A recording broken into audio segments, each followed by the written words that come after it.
নমস্কার, আমি সিদ্ধার্থ রায় চৌধুরী। আজকে আমার ভিডিওর বিষয়বস্তু হচ্ছে বিশ্বকর্মা পুজো।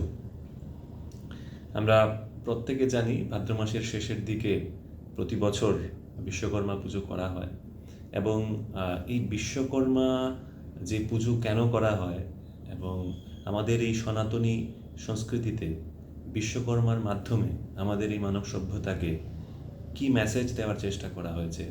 আমরা সবাই জানি আমাদের সনাতনী সংস্কৃতি, সনাতন ধর্ম বরাবরই মানব সভ্যতাকে সমৃদ্ধ করার জন্য যুগ যুগান্তর ধরে সমর্পিত।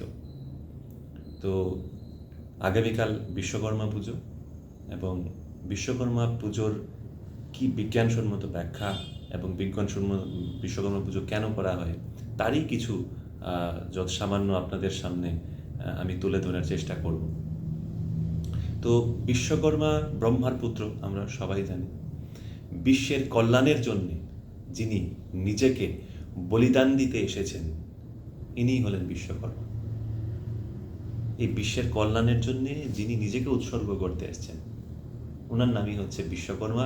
জাতি ধর্ম বর্ণ নির্বিশেষে সবাই বিশ্বকর্মার পুজো করেন, কারণ বিশ্বকর্মার চরিত্র এতটাই আদর্শ চরিত্র।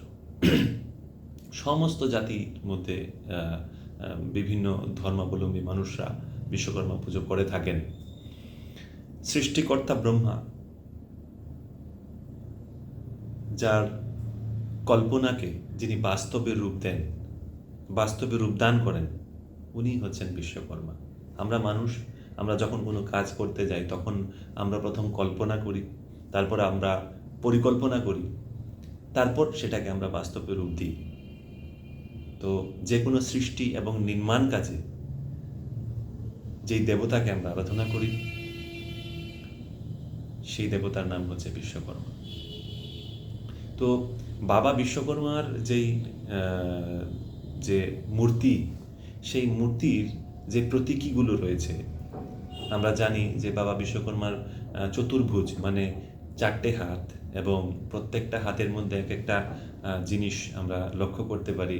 এক হাতের মধ্যে আছে হাতুড়ি, এক হাতের মধ্যে আছে ছেনি, এক হাতের মধ্যে আছে কুঠা, আর আরেক হাতের মধ্যে আছে দাড়িপাল্লা। তো 3টি হাতের মধ্যে যেমন হাতুড়ি, কুঠার, ছেনি, এগুলো হচ্ছে নির্মাণ কার্য এবং সৃষ্টির করার জন্য কিছু গুরুত্বপূর্ণ সরঞ্জাম। কারণ যে কোনো নির্মাণ কাজ করতে গেলে পরে, কোনো সৃষ্টি করতে গেলে পরে, আমাদের নতুন কিছু তৈরি করতে গেলে পরে আমাদের এই জিনিসগুলো প্রয়োজন হয়। তাই সৃষ্টি মানে যে আমাদের বাবা বিশ্বকর্মার যে 3টে হাত, সেই নির্মাণ কাজের মধ্যে যে সরঞ্জামগুলো প্রয়োজন হয় সেটা এটারই প্রতীক। আর আরেক হাতের মধ্যে থাকে দাড়িপাল্লা। সেই দাড়িপাল্লার একটা পাল্লা হচ্ছে জ্ঞানের প্রতীক। খুব গুরুত্বপূর্ণ যেই বিষয়টা আমি আপনাদের সাথে শেয়ার করছি এখন, এই যে দাড়িপাল্লার বিষয়টা। দাড়িপাল্লা একটা পাল্লা হচ্ছে জ্ঞানের প্রতীক, আর একটা হচ্ছে কর্মের প্রতীক। কর্মের মাধ্যমে প্রতিনিয়ত আমাদেরকে জ্ঞান অর্জন করতে হবে এবং নিপুণতা অর্জন করতে হবে। যে কোনো কাজ আমরা যদি করি, তার মধ্যে যদি জ্ঞান না থাকে, আমরা যতই কর্ম করে থাকি তাহলে কিন্তু সেটা সফলতা আসবে না। আবার শুধু কর্ম যদি করি, শুধু কাজ করি, তার মধ্যে কোনো জ্ঞান না থাকে, তাহলেও কিন্তু সেই কাজের সফলতা আসবে না।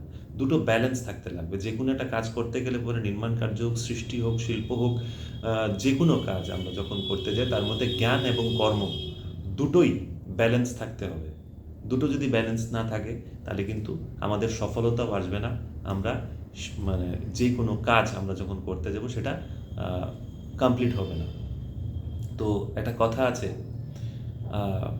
জ্ঞান শূন্য কর্ম মূল্যহীন, আর কর্ম শূন্য জ্ঞান মূল্যহীন। দুটোই একে অপরের পরিপূরক। তাই জ্ঞান ছাড়া কর্মের কোনো মূল্য নেই, কর্ম ছাড়া জ্ঞানের কোনো মূল্য নেই। তো আমাদের যেই কাজটাই করতে হবে, আগে আমাদের জ্ঞান অর্জন করতে হবে, তার সঙ্গে সমানভাবে কর্মটাকেও করতে হবে। শুধু জ্ঞান অর্জন করে গেলাম, কাজ করলাম না, তাহলে কিছু হবে না। কঠোর পরিশ্রম করে গেলাম কিন্তু আমার সেই বিষয়ে কোনো জ্ঞান নেই, তাহলেও কিন্তু সেই কাজ সফল হবে না। তো এইটা খুব একটা গুরুত্বপূর্ণ একটা মেসেজ দেওয়ার চেষ্টা করেছেন বাবা বিশ্বকর্মা। হচ্ছে মানে বাবা বিশ্বকর্মার বাহন হচ্ছে হাতি। আমরা সবাই জানি হাতি কেন বিশ্বকর্মার বাহন তো অন্য কেউ হতে পারত, কারণ হাতির মাথা অনেক বড় এবং খুব বলবান, খুব শক্তিশালী। এত শক্তিশালী হওয়া সত্ত্বেও হাতির কিন্তু কোনো অহংকার নেই। হাতির মালিক হাতিকে যেভাবে বলে, মাহুত যাকে বলে, যেভাবে কাজ করাতে চায় সেভাবেই সে কাজ করে। তার যে এত শক্তি, তার কোনো অহংকার কিন্তু হাতির নেই। তো এবং যদি হাতি আবার ক্ষুব্ধ হয়ে যায় তাহলে কিন্তু আবার সব তছনছ করে দেয়। যেমন হাতি যদি পাগল হয়ে যায়, আমরা দেখেছি কোনো কারণে যদি তার সেই স্থিতি যদি ভঙ্গ হয় তাহলে কিন্তু সে কিন্তু সব কিছু তছনছ করে দেবে। তো আমরা যে কোনো শিল্পকর্ম যদি করতে চাই, নির্মাণ কর্ম যদি করতে চাই, আমাদের শক্তির প্রয়োজন, আমাদের বল থাকতে হবে।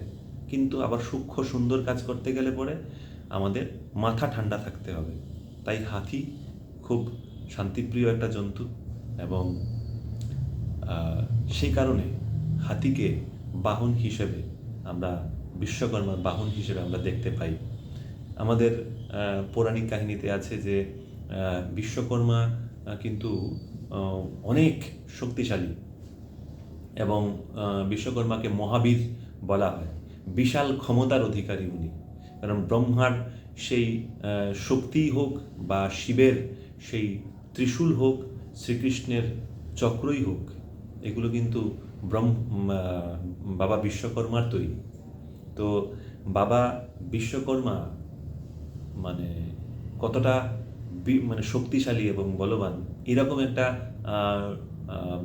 শক্তিশালী মহাবীর বলবান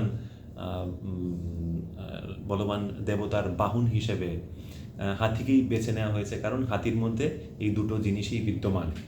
তো এই হচ্ছে মোটামুটি বিশ্বকর্মা পুজোর যে বিজ্ঞানসম্মত ব্যাখ্যা। আমাদের শক্তিও যদি হয়, আমরা যদি কোনো কাজ মানে নর্মালি কি হয়, কেউ যদি বেশি শক্তিশালীর অধিকারী হয় তাহলে কিন্তু সে বুদ্ধিহীন হয়ে যায় অনেক সময়। সে তার শক্তির সঠিক ব্যবহার করতে জানে না, সেই কারণে সে সফল হয় না।